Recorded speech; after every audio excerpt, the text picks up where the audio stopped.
Snow made the frontier town look clean, but it did nothing to soften the way people watched a hungry woman like they were counting her sins.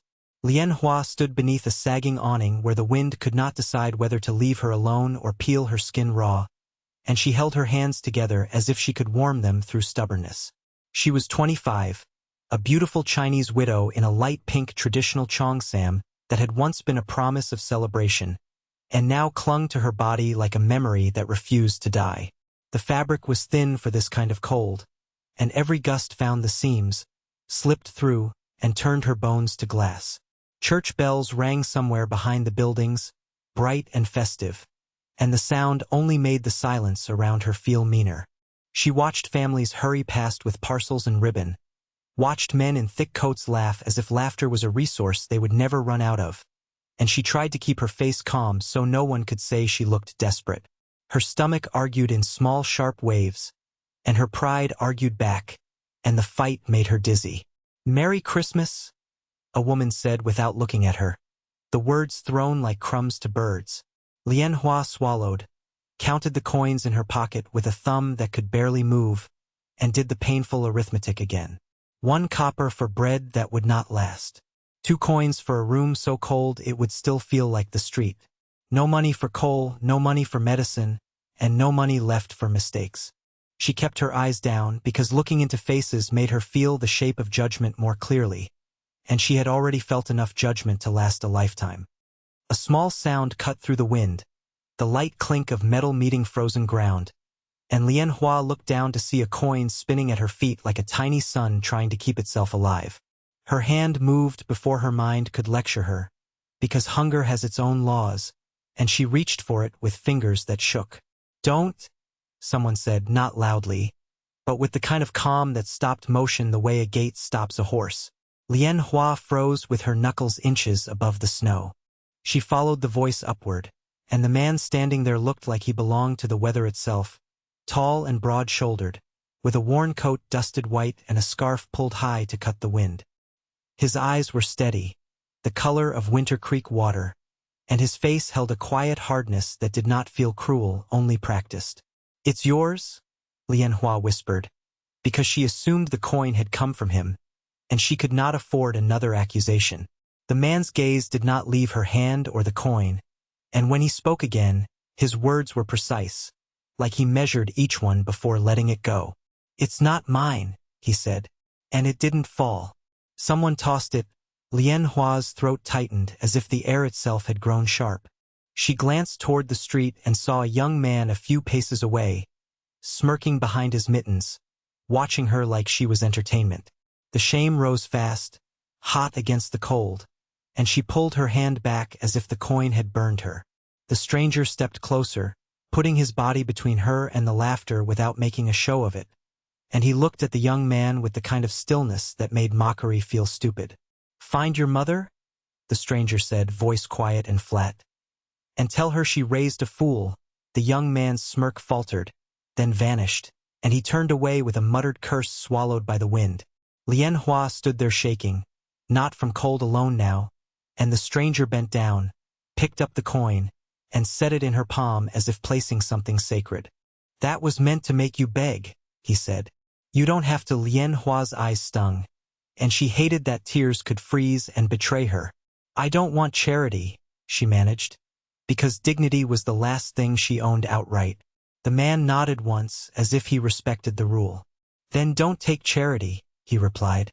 "Take work." His name, when he finally offered it, came like an afterthought that still mattered. "Caleb Hart," he said. "I've got a ranch a day's ride out. I need help with the house." Lien Hua stared at him, measuring danger the way she measured coins. "Why would you ask me?" she whispered. When everyone else sees trouble, Caleb's eyes softened in a way that did not feel like pity. "Because trouble doesn't stand in the cold that long," he said. "Only someone trying to survive does." The offer changed her options so abruptly that her mind resisted it like a door resisting a storm. Lien Hua followed Caleb to a small feed store where the air smelled of hay and animal sweat, and she watched him pay for supplies without looking over his shoulder like he feared someone's opinion. He bought flour, beans, salt, a small sack of coal, and a thick wool shawl that he held out to her with the same plain seriousness he used for everything else. "Wear it," he said. "It's not a gift. It's a tool." Lien Hua hesitated, because accepting warmth from a stranger felt like stepping onto ice that might crack, but the wind had already carved her down to exhaustion. She took the shawl and wrapped it around her shoulders, and the heat that arrived was so immediate it made her knees weak. Caleb noticed the tremble in her legs, and he shifted closer as if ready to catch her without making her feel caught. "You've eaten today," he said, and it was not a question. Lien Hua's lips parted, then closed, because lying took energy she did not have. "No," she admitted. Caleb's jaw tightened once, and he turned to the shopkeeper. "2 bowls of stew," he said. Hot when the food arrived.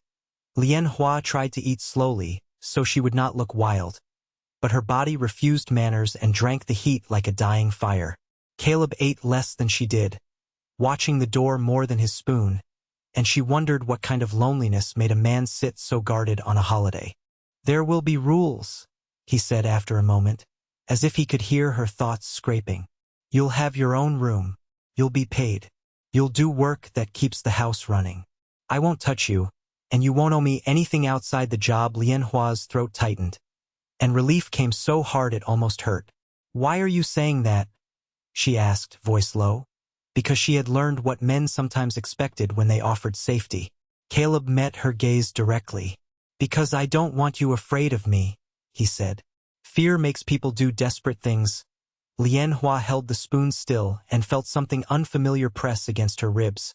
Something like hope, but sharper, because hope always came with risk. "And if I want to leave?" she asked, testing the boundary like a finger testing a blade. Caleb nodded, as if the answer should belong to her. "Then you leave," he said. "No chase. No debt. No punishment." She looked down at her hands, saw the pink cheongsam beneath the shawl, and wondered if she could still be a person with choices instead of a body being moved by circumstances.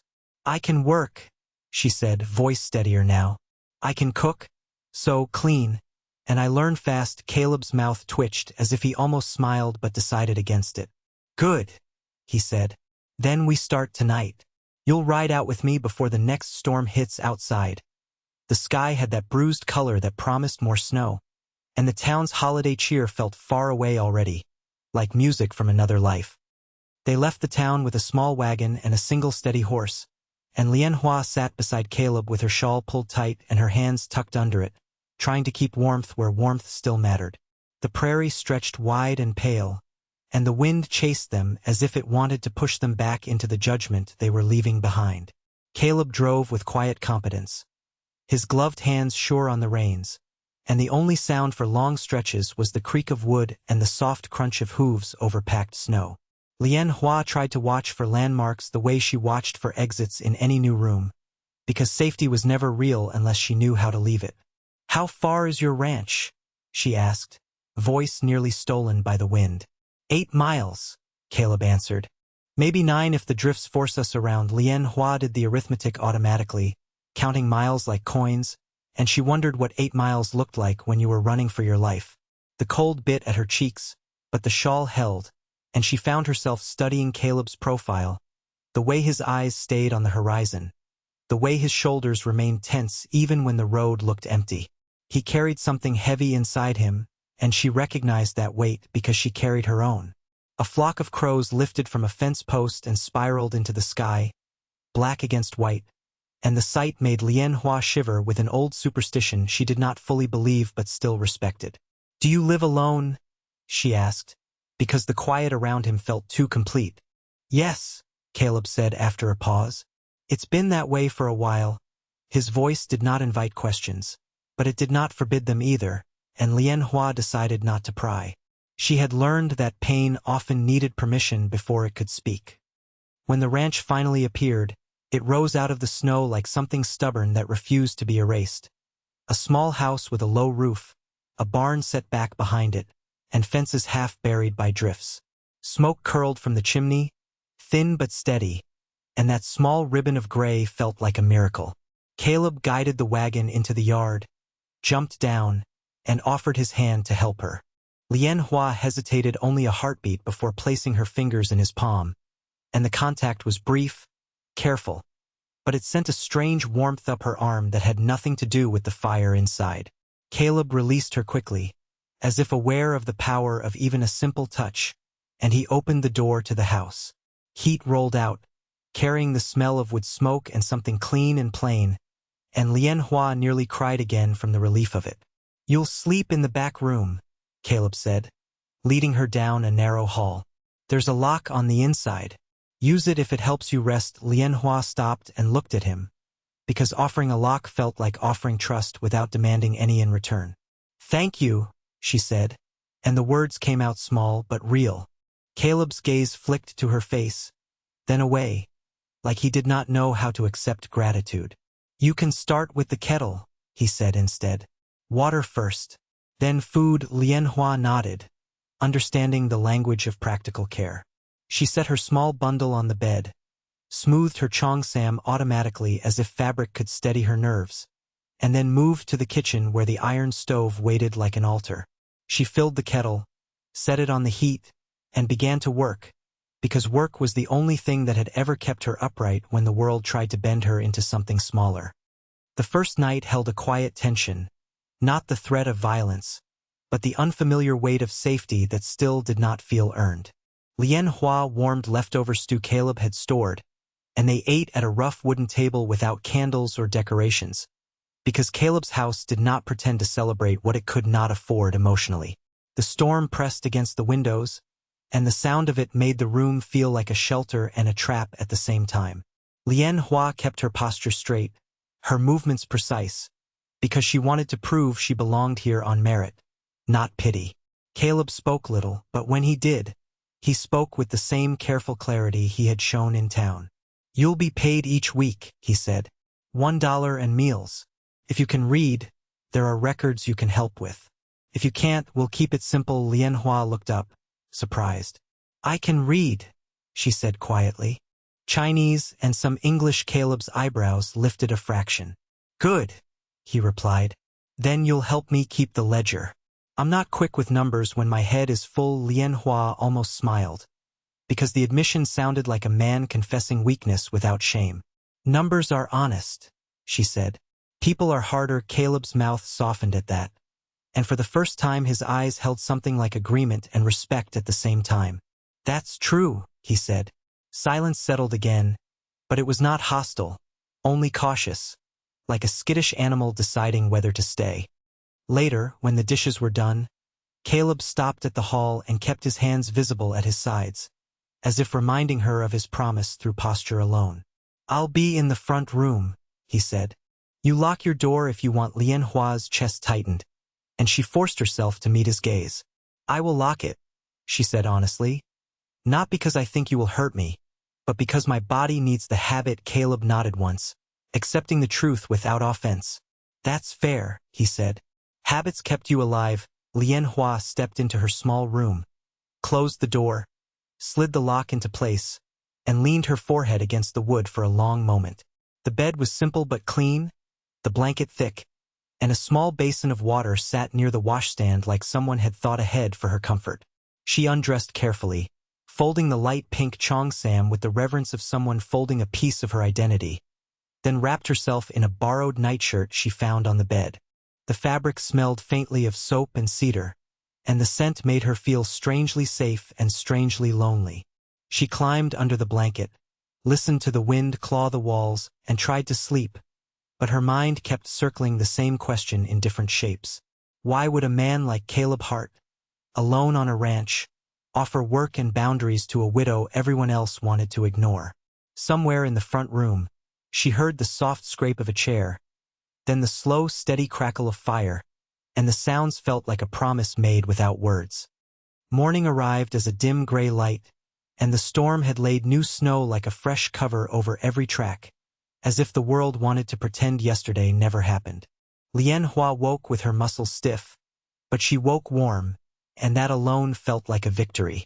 She dressed again in her light pink cheongsam, layered the wool shawl over it, and stepped out to find Caleb already up, splitting kindling with an efficiency that looked like routine, not performance. He glanced up when he saw her, then looked away quickly, but his voice held a quiet steadiness that made the house feel anchored. "Coffee's on," he said. Bread too. Lien Hua moved to the stove, poured coffee into 2 cups, and set one near him. Their hands did not touch this time, but she noticed how Caleb's shoulders eased a fraction, as if her competence removed one small burden from his mind. "Tell me what needs doing," she said, because asking felt like taking her place rather than waiting to be assigned one. Caleb wiped his hands on a cloth and nodded toward the window. "Drifts have to be cleared," he said. "Animals need feed. Then the house needs a proper sweep.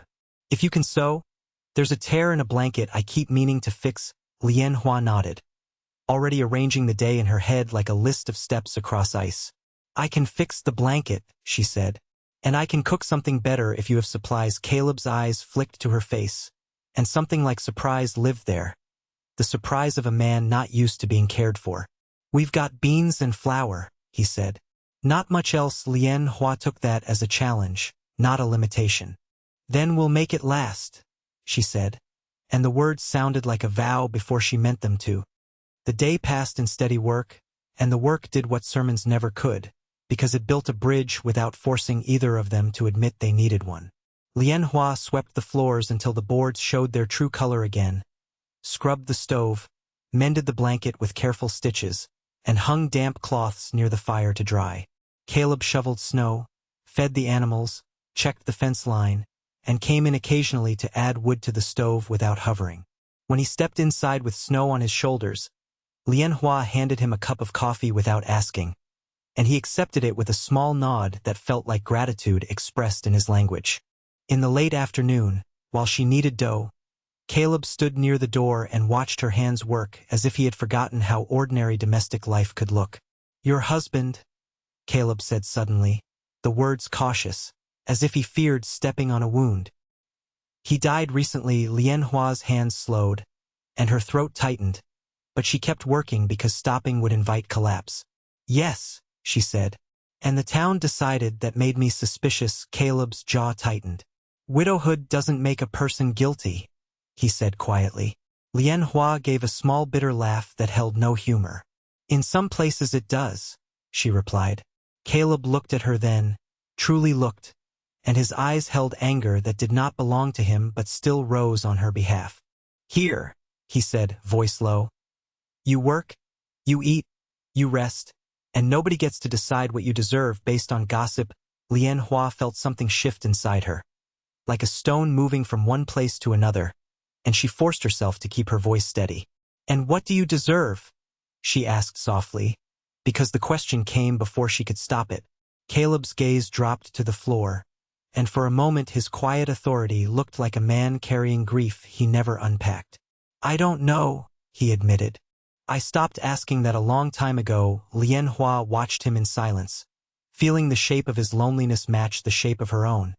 And when she slid the bread into the oven, she realized she wanted to feed him not just because it was work, but because she could see how little warmth he allowed himself. That night, as the bread cooled and the house filled with a smell that felt almost like celebration, Lien Hua stood by the window and watched the moonlight brighten the snowfields outside. Caleb came up behind her, stopping at a respectful distance, and his voice was quiet enough that it felt like a secret shared with the room rather than demanded from her. "Tomorrow," he said, "I'll show you the barn and the storage. I'll also show you the path to the road, in case you ever need it." Lien Hua turned, surprised again by the way he offered escape as part of safety. "You really mean it," she said. "You really mean I can leave?" Caleb met her eyes, and something firm and gentle lived in his expression at once. "I mean it," he said. Lien Hua's heart beat hard, and not only from fear now, because the space between them held a strange growing tenderness, like a fire that began as survival and slowly became comfort. She hesitated, then said the truth she could finally afford to say. "I don't want to leave tonight," she whispered. Caleb's breath caught, barely, and his voice stayed controlled, but it softened around the edges. "Then don't," he replied. His hand lifted slightly, then stopped in the air as if asking permission without words.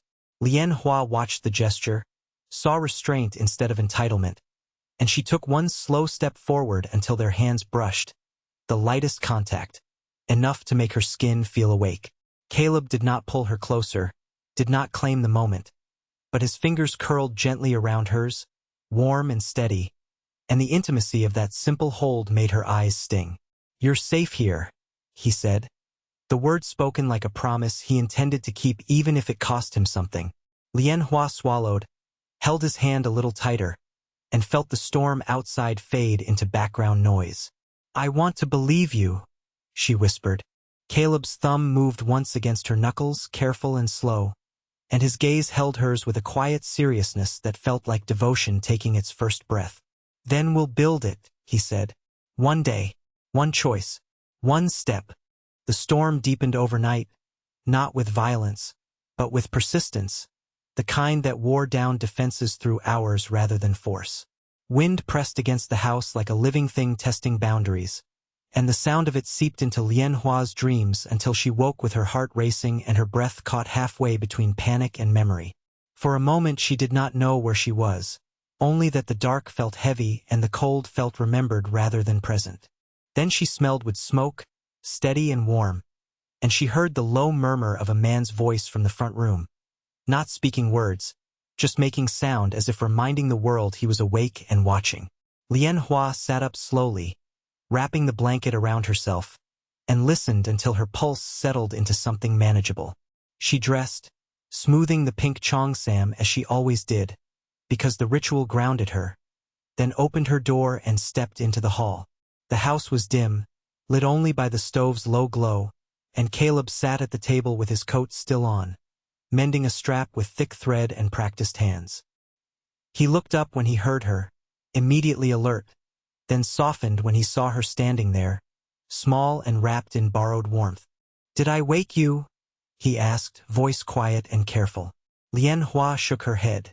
"The wind did," she said. Caleb nodded, as if he understood storms as something more than weather. He set the strap aside and stood, keeping space between them even as concern pulled him closer. "It's bad out there," he said. "Roads gone.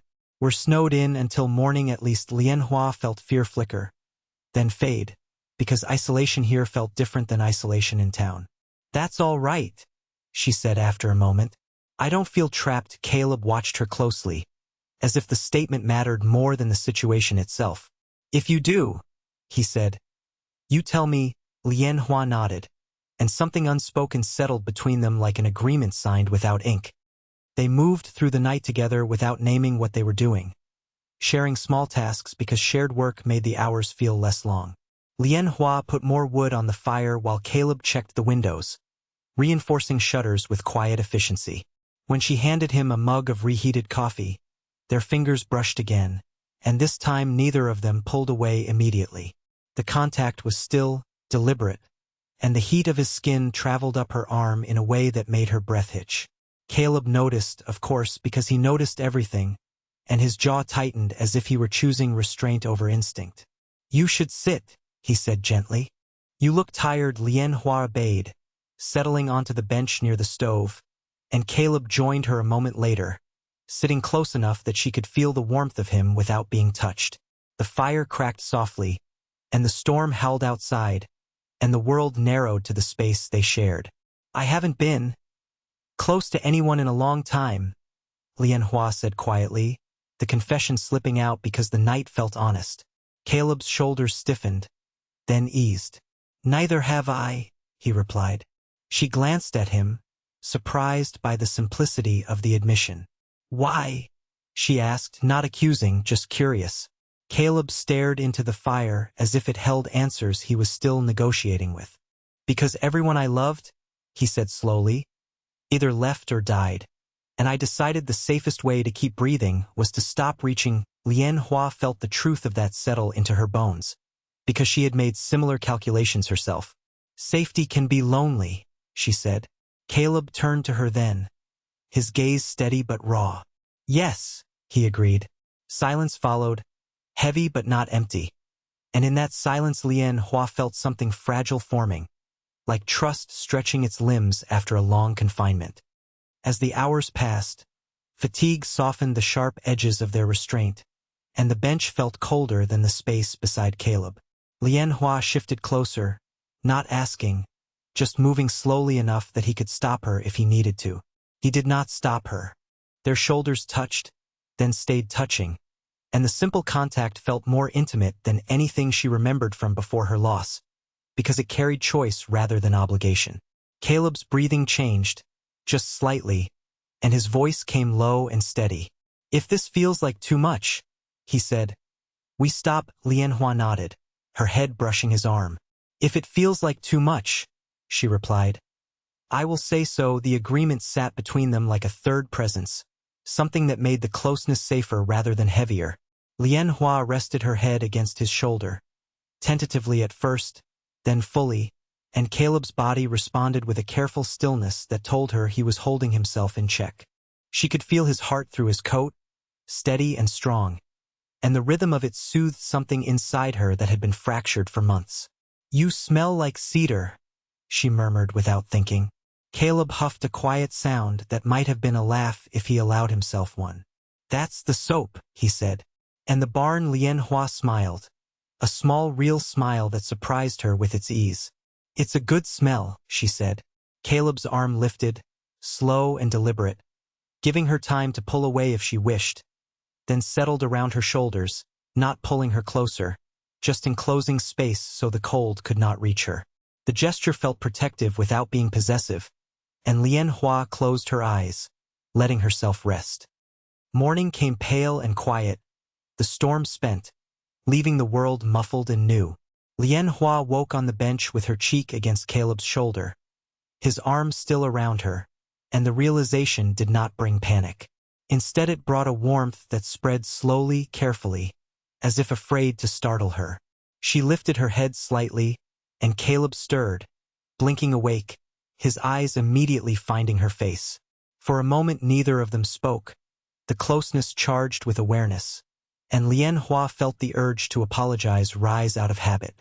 She stopped it before it reached her lips. "Good morning," she said instead. Caleb's mouth curved, almost imperceptibly, but enough that it felt like a gift. "Good morning," he replied. He did not move his arm right away, and she did not ask him to, and the silence between them felt companionable rather than strained. Eventually, Caleb shifted, careful not to jostle her. "I should make breakfast," he said, practicality returning like a familiar coat. Lien Hua sat up, the loss of contact noticeable now, and nodded. "I'll help," she said. They stood together at the stove, shoulders brushing again, and this time the contact felt intentional rather than accidental.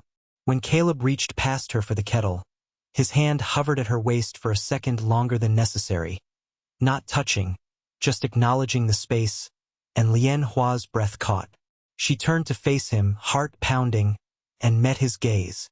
"Caleb," she said softly. He stilled, every line of his body attentive. "I don't want to pretend this is only work anymore," she continued, voice steady despite the fear curling underneath. "I don't know what it will become, but I know how it feels to stand beside you, and I don't want to lie about that." Caleb swallowed, his jaw working as if the words were heavier than any load he had carried. "I won't take anything you don't choose," he said quietly. Lien Hua reached out then, her fingers touching his coat at his chest, feeling the solid truth of him beneath. "I am choosing," she said. The kiss that followed was slow and careful, more question than claim, their lips meeting briefly, then parting, then meeting again with a little more confidence. Caleb's hand came to her face, warm and steady, his thumb brushing her cheek as if memorizing the shape of it. Lien Hua leaned into the touch, her heart opening in a way that felt terrifying and right at the same time. When they finally pulled back, foreheads resting together, the world felt quieter, as if it were holding its breath for them. "We'll go at your pace," Caleb murmured. Lien Hua smiled, tears bright in her eyes but not falling. "Our pace," she corrected gently. Caleb nodded, a deeper smile finally breaking through. And in that moment the ranch, the storm, and the long road behind her all aligned into something that felt like a future she could step into without fear.